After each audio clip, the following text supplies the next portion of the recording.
And welcome once again to another fantastic atomic tutorial. My name is Dr. Wasabi, and in today's episode we are making the Ogua from Fallout 76. The Ogua is part of the new event Beasts of Burden, which has been added alongside the new Fallout 76 seasonal update. The Ogua is a fascinating mutated beast with the appearance of a turtle, but with a much stronger armored plating on its back, as well as a formidable beak on its mouth. In terms of size, this build is around 5 by 7 blocks. That's a rough estimate, may I remind you.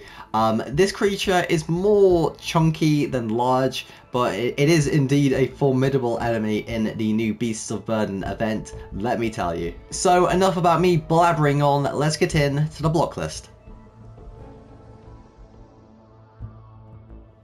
So, for the Ogua from Fallout 76, you'll need the following block items: polished blackstone buttons, grey terracotta, stripped spruce wood, polished deep slate stairs, polished deep slate slabs, stripped jungle wood, stripped oak wood, oak stairs, oak slabs, jungle trapdoors, oak trapdoors, spruce stairs, and polished granite slab. So those are blocks you will need for today's tutorial. Now, for any survival players, my main advice would be collecting the more rare materials first, rather than focusing on any collection of the general materials as a whole. Due to the size of this build, you don't really need to focus on the amount of materials you collect. So a lot of the stuff like stripped oak wood and the oak planks and the spruce wood and the granite will be more or less really common to find.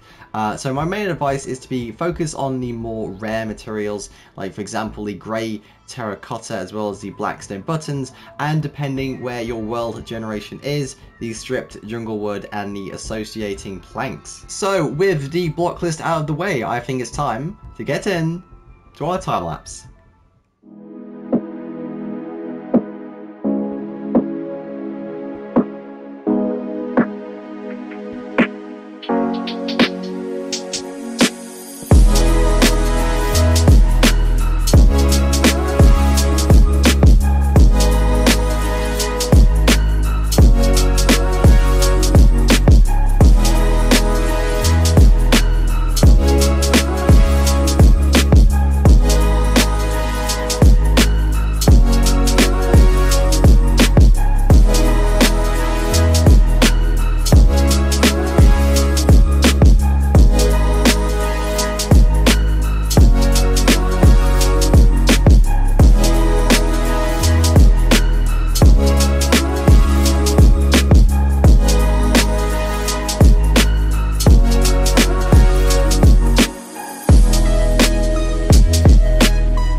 Okay, we are back from that amazing time lapse, but before I show you anything else, I just want to say if you do like what I do, please like and subscribe. Okay, so overall I think this turned out pretty well. So alongside the build we've actually, built, I'm showing you two other variations that you might want to do if you want kind of more variety with your builds. I usually do this with a lot more creature builds because with Fallout 4 and Fallout 76 there is a kind of gradual leveling system when it comes to the enemies, and it may not be apparent for the Ogua, but I thought it would be interesting just to see how these three might look individually. So with the default version of the Ogua, we have a nice palette of stripped jungle wood and stripped spruce wood, contrasting against the grey and black textures of the outer shell. You can really see this kind of tough hide on the Ogua's back, much like a dinosaur, I might say. That may be the inspiration for this cryptid in actual real-life folklore, but again, I'm getting ahead of myself. And if we go over to our right, we have the glowing variation of the Ogua. Now for this, I've replaced the wooden textures with a more kind of metallic green copper, because the main color textures for any glowing animal are going to be black and bright green, just to have that kind of seared, scorched skin look, as well as the kind of glowing pustules that kind of grow on top of the back, even in the most hardiest of conditions, that being the kind of Ogua's armored plating. You can still see some of the kind of radiation and glowing bits kind of sticking out of the shell and the plating, and as well as some minor texture with the oxidized cut copper, just to add some texturing. So overall, this is the glowing variation of the Ogua, a nice little variation in my opinion. And of course, if we move on to the left side of the spectrum, we have the scorched Ogua. Now for anyone who's played Fallout 76, the Scorched Plague is a major part of the story, kind of infecting every creature that it comes across, and the Ogua is no exception.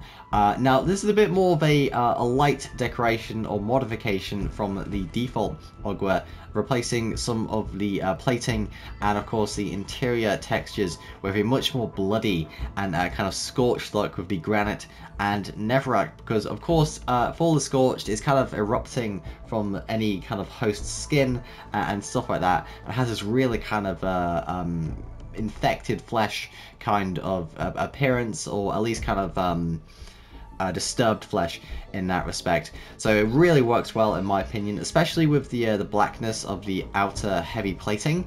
It works really well in terms of color contrast, a little less subtle than the glowing one, but again a nice variation to add to the general default appearance. So there you go folks, the Ogua from Fallout 76. I am so happy to be doing some more creature tutorials. I've actually tried this out in the new event Beasts of Burden, and let me tell you, this is no laughing matter.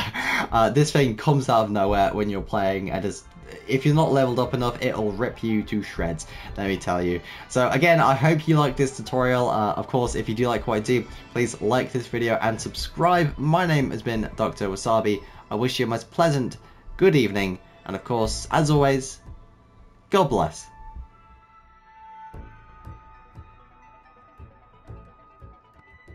And now folks, it is time to say good night. We sincerely appreciate your viewing and hope we've succeeded in providing you with an enjoyable evening of entertainment. Stay happy and come back again soon. Good night.